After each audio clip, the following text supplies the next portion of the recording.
As the 20th century began, the movie camera brought history to life. And World War I was the first in which the action could be seen as it happened. Early cameras were too bulky to record many critical events, but modern graphic techniques now allow these to be recreated.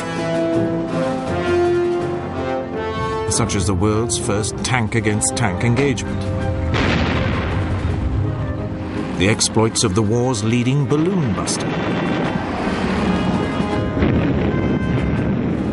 a daring special forces operation, defending a fortified position against a revolutionary new weapon, or the brutal effectiveness of air power. Modern techniques also allow World War I to be seen in colour as it really happened. This was the war in which many of the weapons which today dominate the battlefield were first developed. The machine gun, the tank, specialised combat aircraft like fighters and strategic bombers, and the craft which revolutionised naval warfare, the submarine and the aircraft carrier.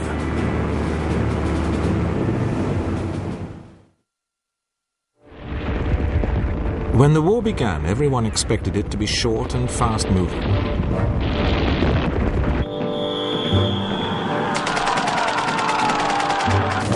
Instead, the power of the machine gun, massive artillery bombardments, and barbed wire led to the nightmare of trench warfare.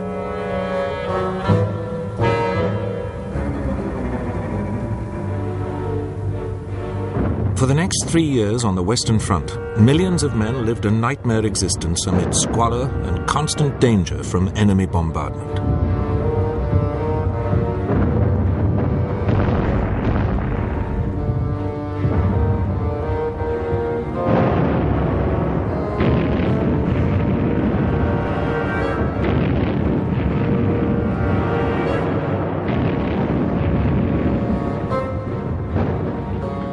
They went over the top in futile mass attacks.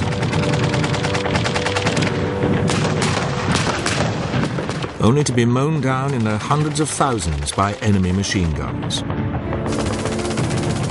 Attempts were made to break the stalemate, one of the most macabre, planned by the German General Staff.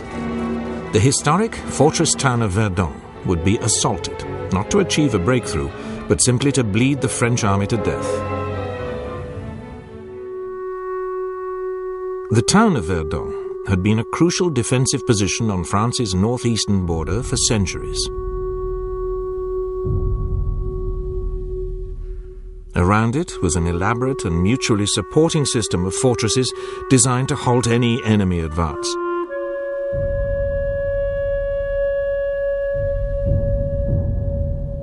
The Germans calculated that the French could not afford to allow the position to be lost. They would pour the elite of their army into what would become an horrific killing ground. The fortresses, like that at Douaumont, had first been built in the 16th and 17th centuries.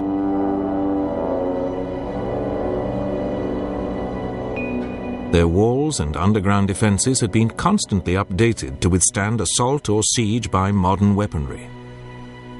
They had massive and heavily armoured rotating turrets for heavy artillery.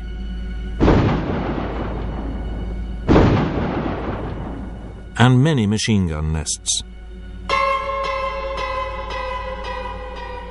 But the reality was that since 1914, the defences had been allowed to crumble, and the forts were severely undermanned.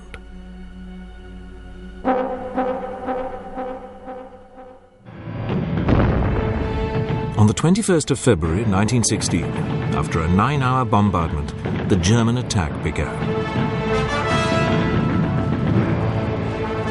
After 4 days of savage fighting, a German assault pioneer, Sergeant Eugen Kunze, managed to get into Douaumont.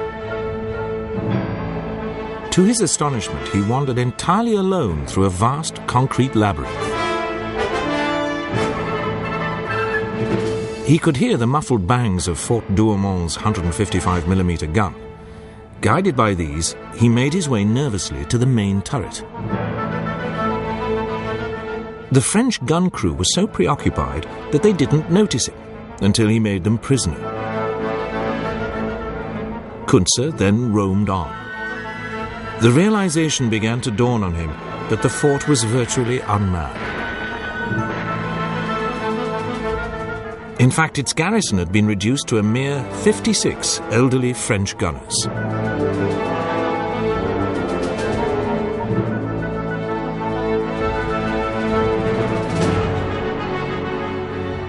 Scarcely able to believe his good fortune, Kuntze eventually found the remainder of these in the main dormitory, many still in their beds. He simply locked them in their room and called his men into the fortress. Sergeant Kuntze had single-handedly captured Verdun's most powerful bastion. Despite this disaster, the French held Verdun. Astonishingly, 3/4 of the French army was involved in the fighting during the next 9 months. More than 750,000 men, roughly half of them French and half German, were sacrificed in the bloodbath. By the fourth winter of the war, the Allies were hanging on grimly, desperately waiting for the arrival of millions of fresh American troops to turn the tide. The Germans were equally aware of this danger. Russia's collapse in December 1917 meant that they could bring more than 1 million men west, and General Erich Ludendorff, the commander on the Western Front, was determined to use these to achieve a swift and final victory.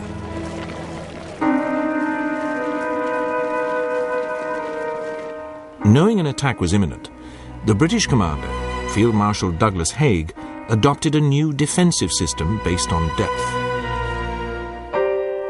There would be a forward zone, or blue line, lightly manned but with strong points to blunt the initial attack.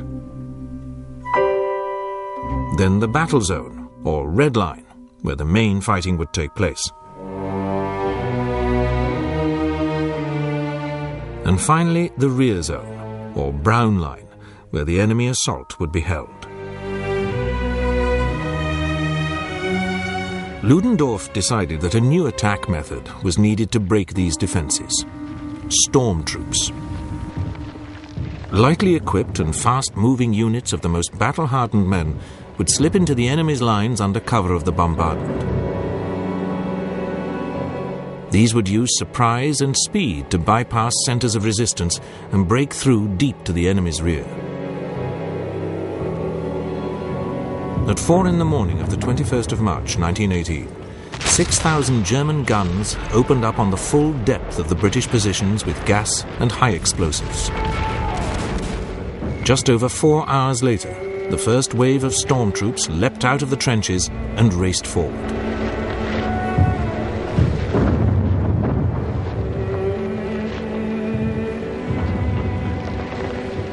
They slipped through the wire using stick grenades as one of their main weapons.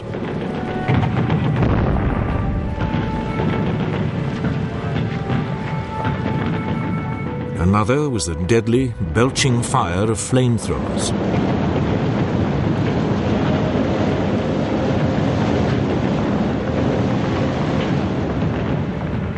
The German barrage moved forward 100 meters every 2 to 3 minutes, protecting this human tidal wave. But in the end, it ran out of impetus, and the last great German offensive fizzled out.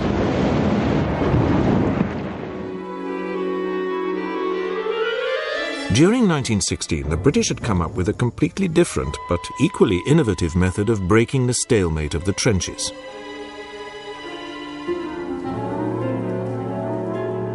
Deep underground, special teams of miners recruited from the coal fields of Wales and northern England had begun to tunnel under the German lines. It was backbreaking and claustrophobic work, with the ever-present danger of being entombed alive by a collapse. And made worse by the knowledge that the Germans were listening for the sound of digging. and sinking counter-tunnels down which raiding parties would tiptoe. Sometimes they would break in on the British miners, and desperate battles in the dark would ensue.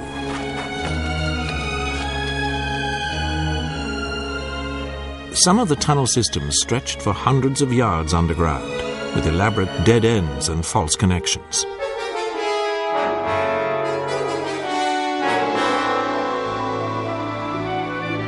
Once the main tunnels were under the selected sections of the enemy line, they were packed with explosive.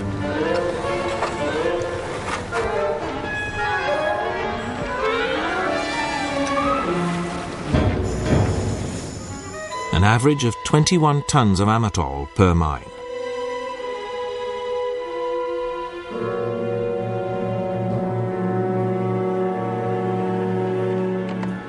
The greatest use of mines came on the 7th of June 1917, at the beginning of the British assault on the Messines White Sheet Ridge near Ypres. A total of 23 mines had been dug under the crucial German position, of which 19 were to be used. The Germans had pulled back from the others. The firing wires were connected up, and the assault troops moved into position in no man's land.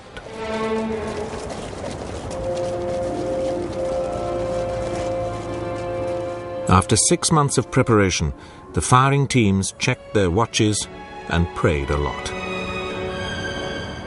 Then, at 3 a.m., the plungers were driven home. And more than 400 tons of explosive ripped 2 miles of the German front apart, killing thousands of defenders. Sadly, the initial breakthrough was not fully exploited. A more long-lasting British attempt to break the trench stalemate was the tank. By mid-1916, armour, caterpillar tracks and the internal combustion engine had been brought together to form the first land ships capable of crossing trenches and supporting infantry. These were either the female, armed only with machine guns, or the male, with 2 6-pounder guns in the side sponsons. These first tanks had a speed of about 4 miles an hour and a crew of 8.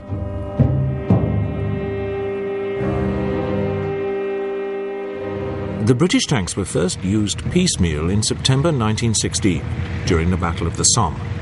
They achieved some local successes. But it was not until the Battle of Cambrai, in November 1917, when 376 tanks were used, that their true potential was shown.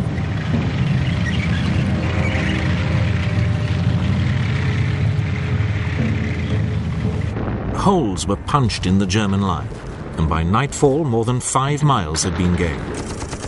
But the unreliability of these early tanks meant that the breakthrough could not be followed up.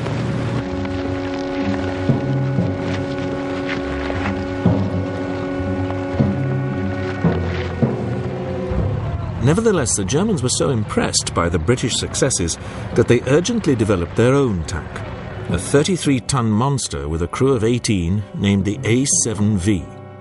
Armed with a 57mm cannon and 6 machine guns, it was totally underpowered and unwieldy, and could only manage 3 miles an hour. But it was rushed into service to counter the British threat, and the first tank-against-tank confrontation soon followed.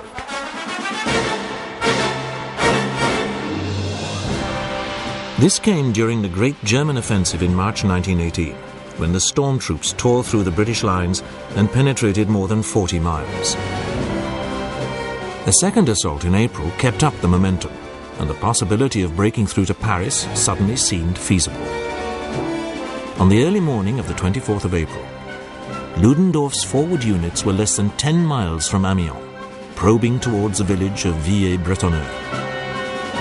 1.5 miles southwest of the village, a section of British tanks, 1 male and 2 females, was waiting in support of dug-in infantry.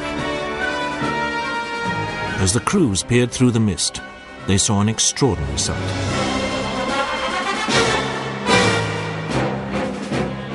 One of the few operational German A7Vs lumbered into view. The British started up and moved forward to engage it.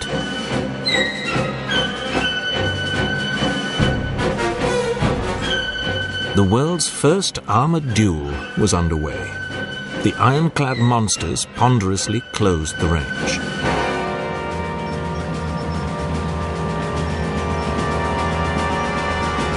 Inside the tanks, the conditions were appalling. There was no proper suspension, and the unsilenced engines roared and belched fumes. Finally, the leading British tank, the Mail, opened fire with its 6-pounder gun, but missed.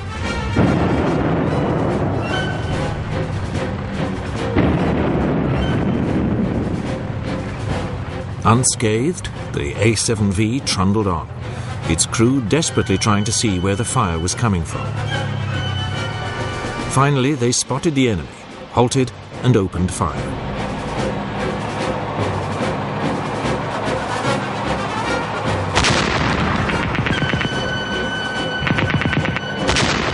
No effect at first, but then it began to find its range and struck both British females. Neither was disabled, but unable to make any impression with their machine guns, they halted and began to pull back.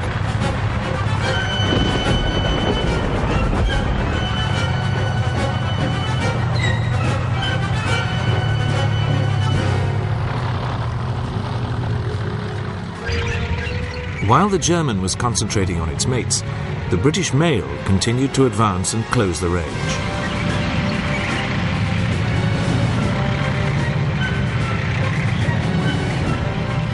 Its crew desperately trying to hold the A7V in their sights as they were thrown around in the unsprung tank. At last they got within effective range and opened fire again.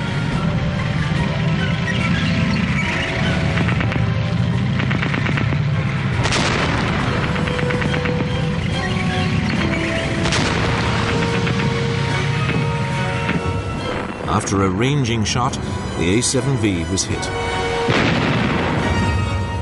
Its crew decided that the British fire was getting a bit too accurate and began to withdraw, thus ending the world's first tank versus tank battle.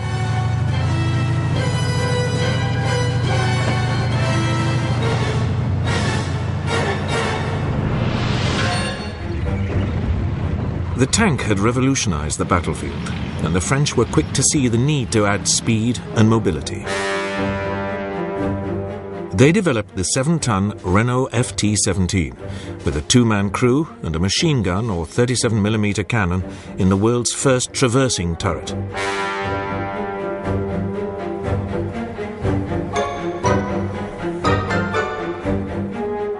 The American forces, which had begun arriving in France in summer 1917, soon replaced their French helmets with the British version, but enthusiastically adopted the small French tank. They practiced with it before the cameras for publicity.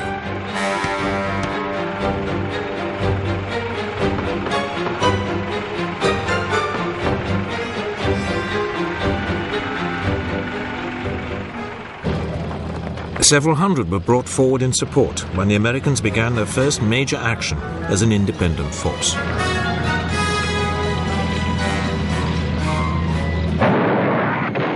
This was September 1918 in the Meuse-Argonne area of northeastern France.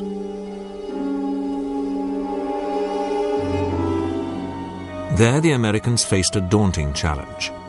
Their trenches lay at the foot of the slopes running up to the Argonne forest. They would have to attack uphill against an experienced enemy which had had plenty of time to build elaborate defensive positions.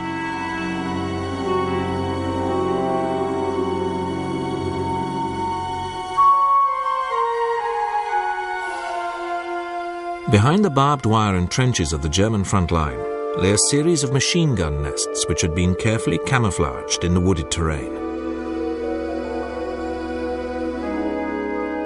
German reinforcements could be rushed to these to blunt any breakthroughs.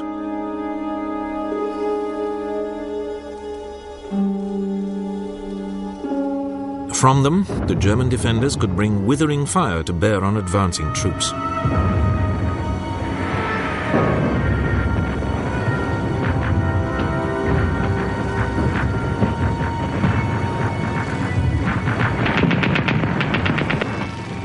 The Americans had practiced hard using tanks to support their infantry, but these frequently came to grief, since the Renaults were only lightly armoured and they could only get across a gap of 6 feet.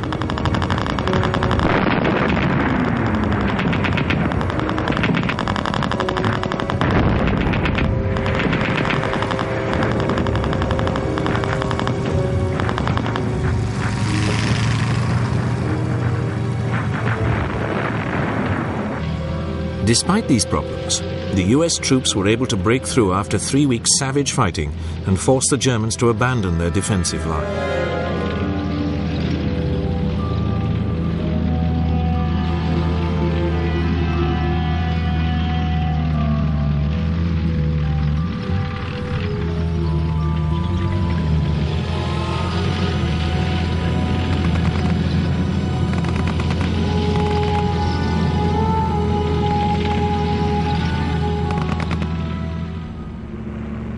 In the wide open spaces of the Eastern Front, warfare had been much more fluid. In August 1914, Tsar Nicholas II and his generals planned to send the Russian First Army across the border of East Prussia in the north, advancing along the railway line towards the capital Königsberg and drawing the German defenders towards it. 4 days later, the Second Army would move into the heavily wooded area near Tannenberg in the south. It would then strike north to capture Königsberg and cut off the main German army. The Russians surprised the Germans by how quickly they were able to mobilize.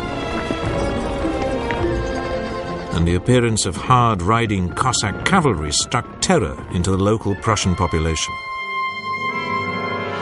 First Army crossed the East Prussian border within 2 weeks of the outbreak of war. It had 150,000 men and alone outnumbered all the German forces in East Prussia. The opposing armies clashed indecisively near the town of Gumbinnen, whereupon the German commander, Max von Prittwitz, fell back in panic, begging for permission to evacuate East Prussia, and the Russian general, Pavel Rennenkampf, advanced a few miles and then stopped.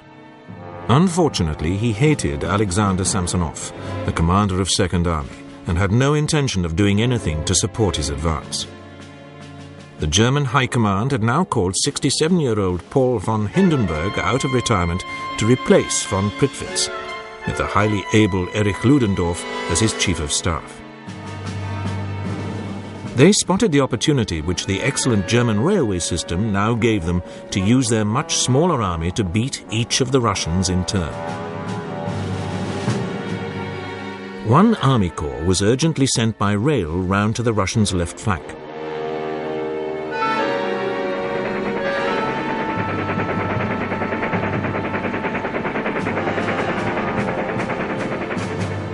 This went unnoticed by the enemy, which was unaware that it faced any serious opposition.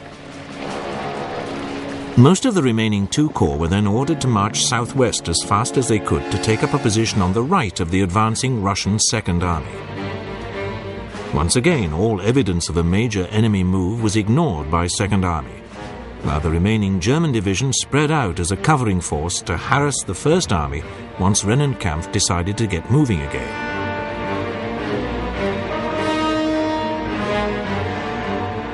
The Germans proved that a little, very mobile artillery and cavalry could imitate a much larger force.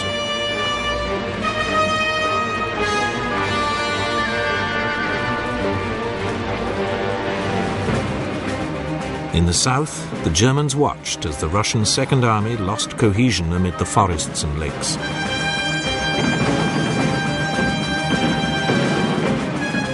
They then went in for the kill.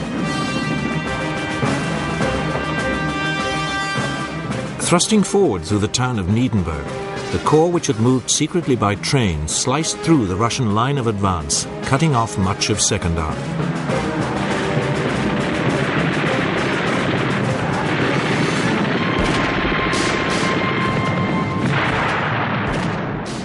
Then the other corps, which had moved southwest, completed the encirclement.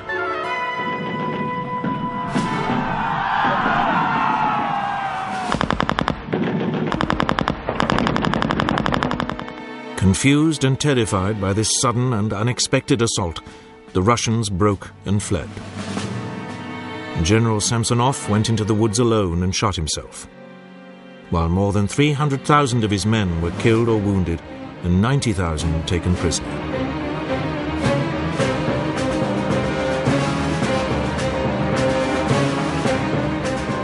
It was one of the most complete defeats in military history.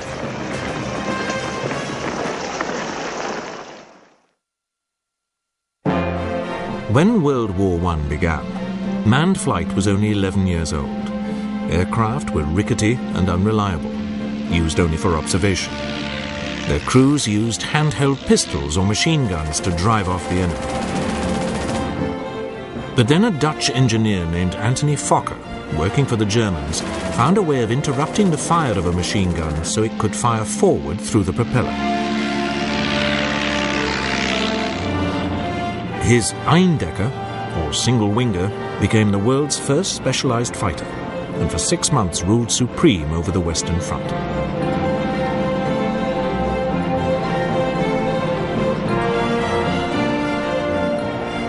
The Allies rushed to develop their own fighters, and for the next 3 years a succession of ever more powerful machines fought duels to the death. The most successful pilots became superstars. Aces like Manfred von Richthofen, the Red Baron, the Frenchman Georges Guynemer,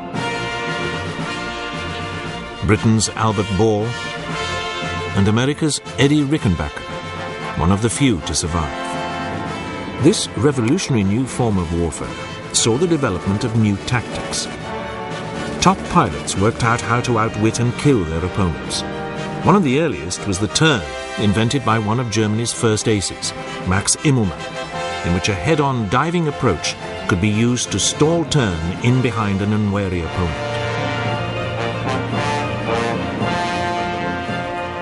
Barrage balloons were widely used all along the Western Front for observation and artillery spotting. Shooting them down was one of the most dangerous missions faced by early pilots, as they were closely defended by anti-aircraft guns and enemy fighters.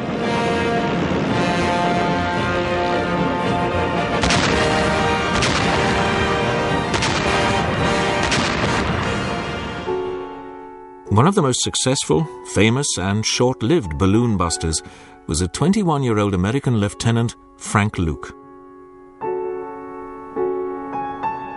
Luke only reached a frontline squadron in August 1918 and was determined to become famous as a fighter pilot. He saw the dangerous job of balloon busting as his quickest way to get to grips with the enemy and volunteered. On the 12th of September, just 2 weeks before US troops began the Meuse-Argonne offensive, Luke went on his first balloon hunt. He shot down one that day.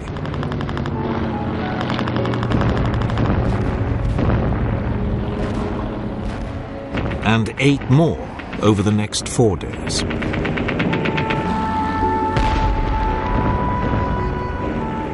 Within a fortnight, he had 14 confirmed kills. During this devastating aerial rampage, he had also shot down 5 enemy fighters, making him America's leading ace. But Luke was now becoming dangerously punch-drunk by his success, and felt that nothing could stop him. On the 29th of September, he took off and flew over his airfield, dropping a note saying, "Watch the 3 Hun balloons on the Meuse."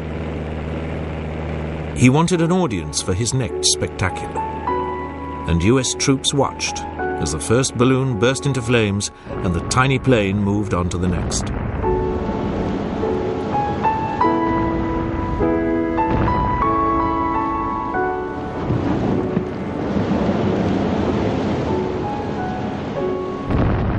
Frank Luke was true to his word. The 3rd balloon also went down.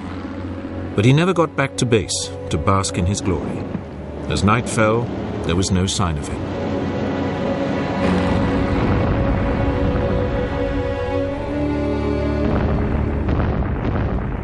Only after the war was it established that his lone aircraft had been jumped by 8 Fokkers and forced to land, after destroying 2. He died from the wounds he had received in the air.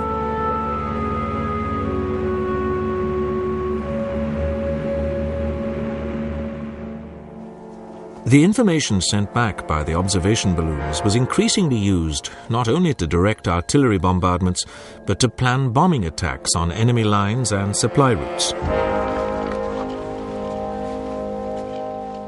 The first bombing attempts were extremely basic. The observer simply dropped a missile over the edge.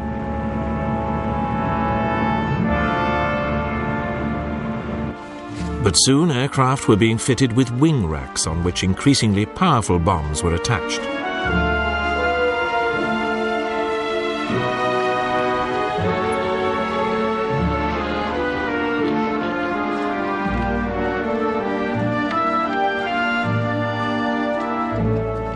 Aiming was still crude, with the crew relying on eye and an estimate of how much offset to allow.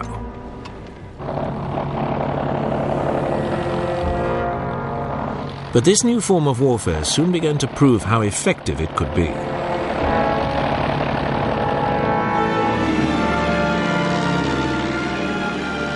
One of the most dramatic examples came during the Battle of Megiddo in Palestine in September 1918. RAF bombers dominated the battlefield, flying constant missions to harass the Turkish troops who were allied to the Germans. In one incident, an entire supply column was caught in a narrow defile and utterly destroyed. As one RAF officer described, pilot after pilot, flying in perfect order, dropped his bombs and then raked the poor Turks with machine gun fire. Everywhere, they were mercilessly pursued and caught in the unfolding slaughter. The carnage was an eerie prophecy of the effect of air power almost a century later during the Gulf Wars. By the time of the last great Allied offensives on the Western Front in September and October 1918, the role of tactical air power and the effectiveness of close cooperation with ground forces was fully understood.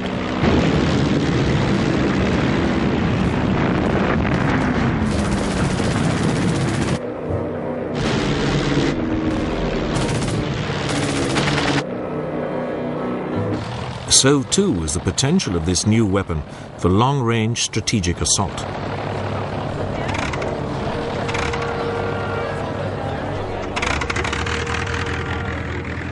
On the 13th of June 1917, 14 German Gotha bombers took off to bomb London.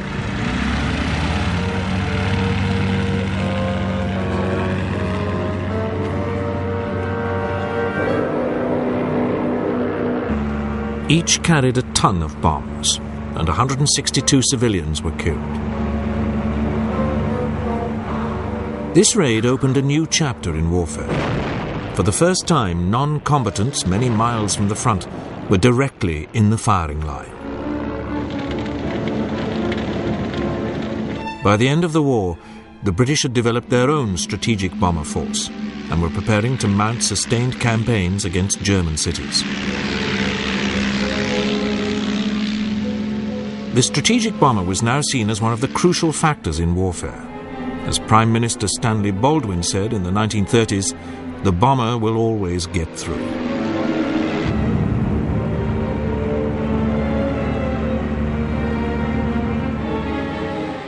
Another crucial weapon, which had a revolutionary effect on warfare, was the submarine. Armed with the torpedo, an invention which had already frightened naval commanders the world over, the submarine soon proved that it could threaten any battle fleet.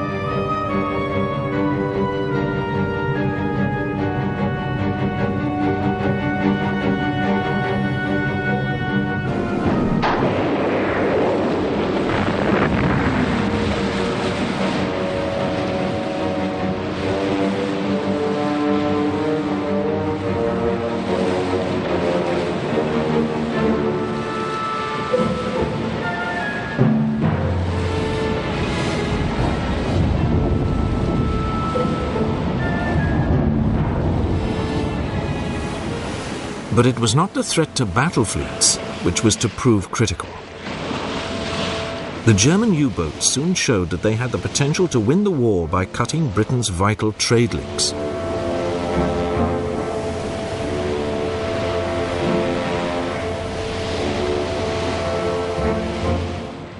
Only the danger that indiscriminate sinking of neutral ships might bring the United States into the war held the Kaiser back from launching an all-out attack until 1917.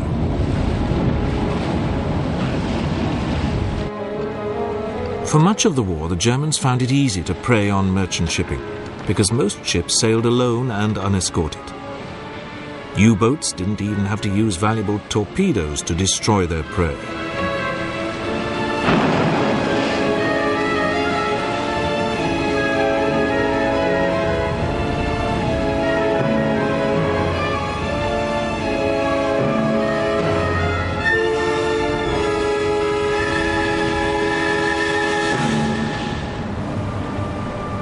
The British eventually introduced convoys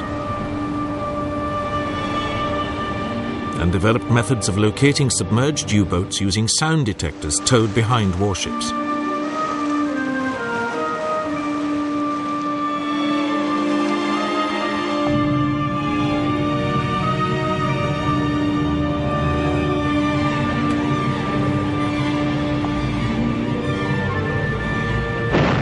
This was backed up with depth charges launched from fast-moving escorts.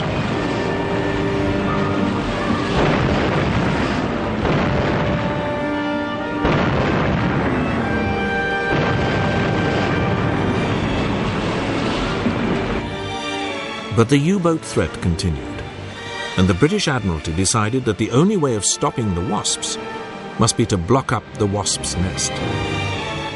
By 1917, the main U-boat base was at Bruges, in occupied Belgium.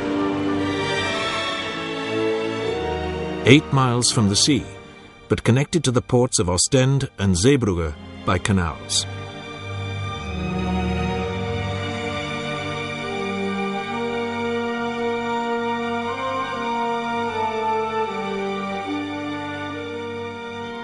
It was too far from the sea for there to be any chance of a landing to capture it.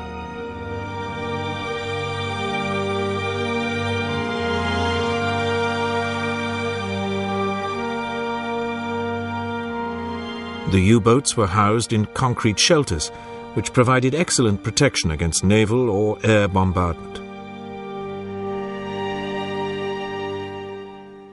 So British Admiral Roger Keyes, commander of the Dover Patrol, decided that the best way to stop them was to block the points where the canals went out into the sea.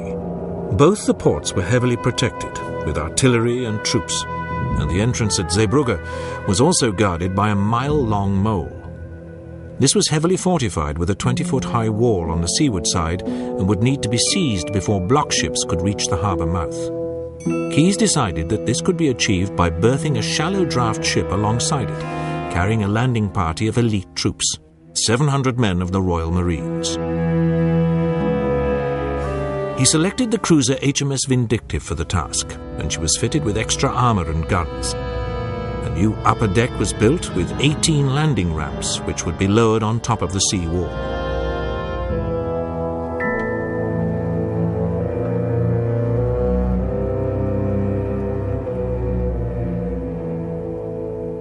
The volunteer naval crew practiced raising and lowering these.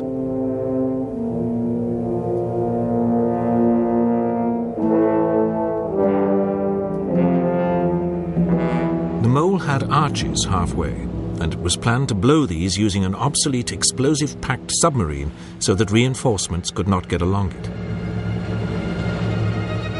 What the attackers did not know was that a German destroyer had moored on the inside of the mole the previous night, more or less exactly alongside where the Vindictive was aiming to land. Admiral Keyes, aboard the destroyer HMS Warwick, led the task force out of Dover Harbour on the evening of the 22nd of April. The weather for the crossing was calm. For the previous week, monitors, with their massive 15-inch guns, had been bombarding the German coastal guns and strongpoints.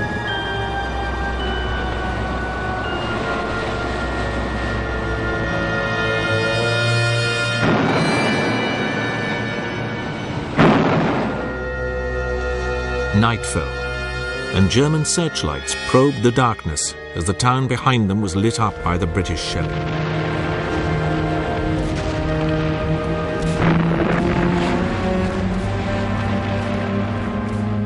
Then, at 23:30 hours, coastal patrol boats surged in and released their smoke floats. The wind was blowing from the northwest, wafting the smoke directly towards the mole and the port.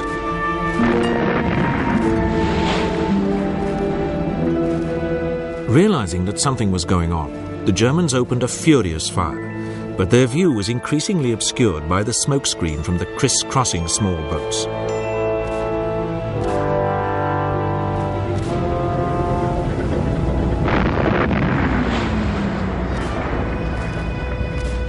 Behind the protective cover of smoke, HMS Vindictive, with 2 escorts, also packed with troops, should she be sunk, moved into position.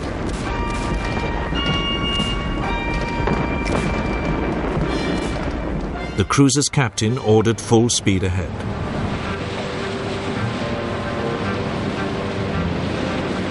And the 3 assault ships raced into the smokescreen.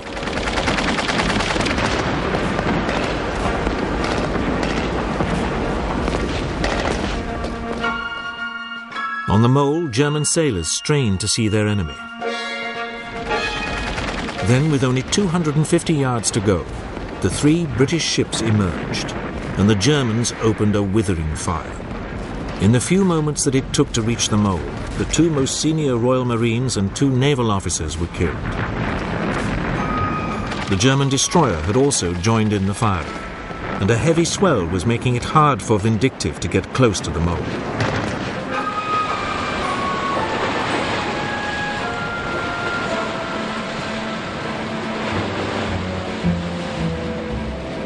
The German defenders were now firing at point-blank range.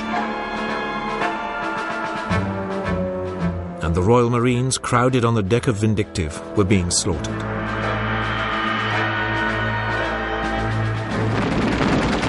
At this critical moment, the commander of one of the cruiser's escorts, the converted ferry Daffodil, saw the difficulty she was in and nudged his bows against Vindictive's side and pushed her alongside the mole.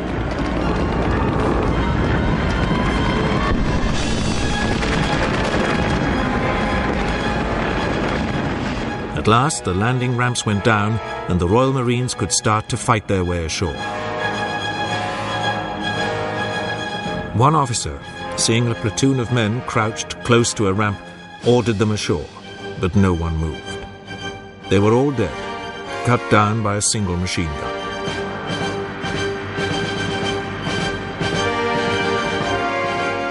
But despite the German fire, the boarding parties on Vindictive began to get ashore.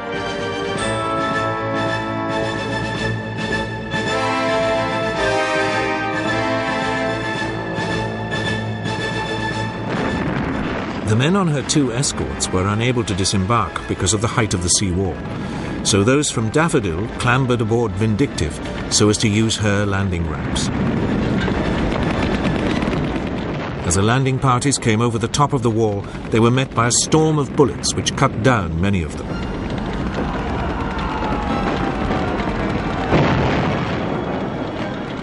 An attempt was made to rush the tip of the mole, but every single man in the attack became a casualty.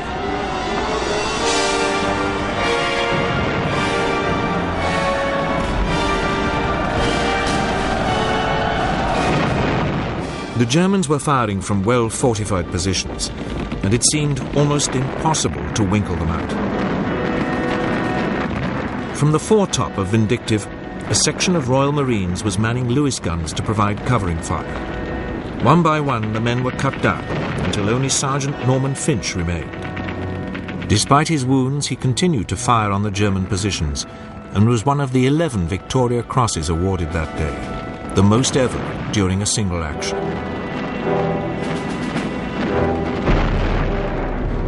Gradually, however, the desperate gallantry of the Marines seemed to be having some effect.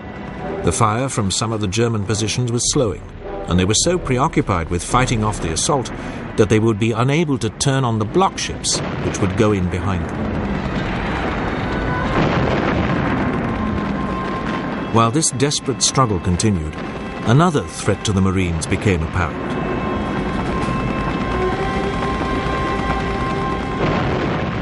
One which could abort the whole mission.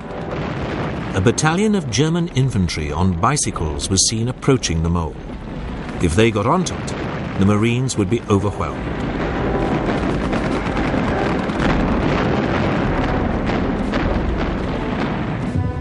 The submarine C-3 appeared in the nick of time and headed towards the arches of the mole. Without a shot being fired directly at her, her commander rammed the submarine into position. Before the Germans on the mole had realized exactly what was going on, the 7 men of the crew leapt into a skiff. But most were wounded by heavy fire before they could escape to the waiting motor launch.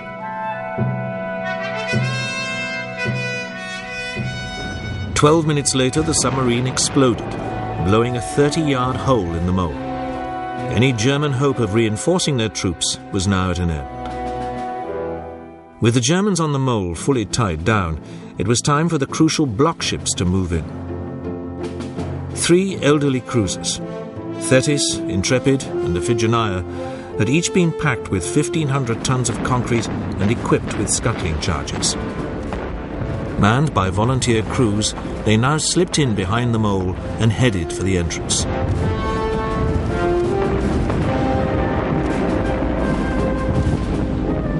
Seeing this new threat, the Germans in the port itself concentrated their fire on the 3 ships.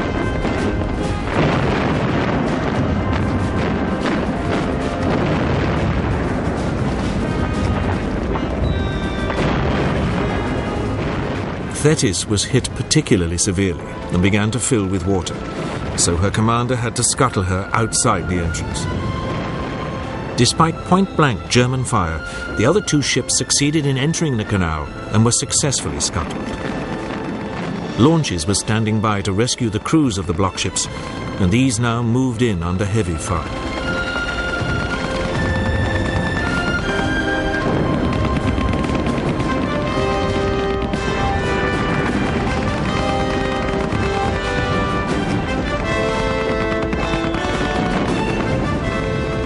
As they moved off with the survivors, klaxons sounded to signal the end of the operation, and the Royal Marines on the mole began to fall back to HMS Vindictive. Amazingly, the cruiser was able to get away from the mole and limped back to England. Her part of the raid had been a triumphant success, but a success which had been bought at a very high price.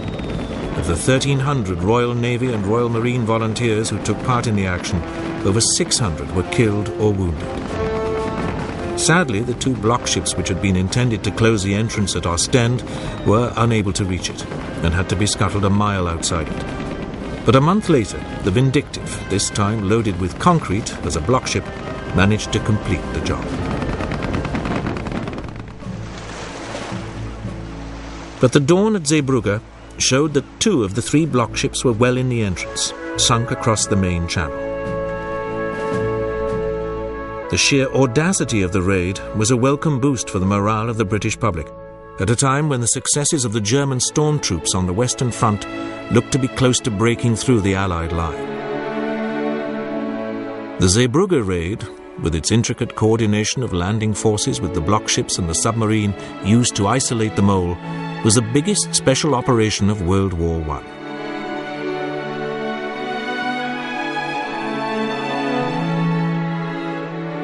Roger Keyes, the man who conceived it, was to go on to plan similar assaults when he became Director of Combined Operations in 1940. In this, as in so many other ways, World War I foreshadowed many of the developments which were to be exploited in the Second World War.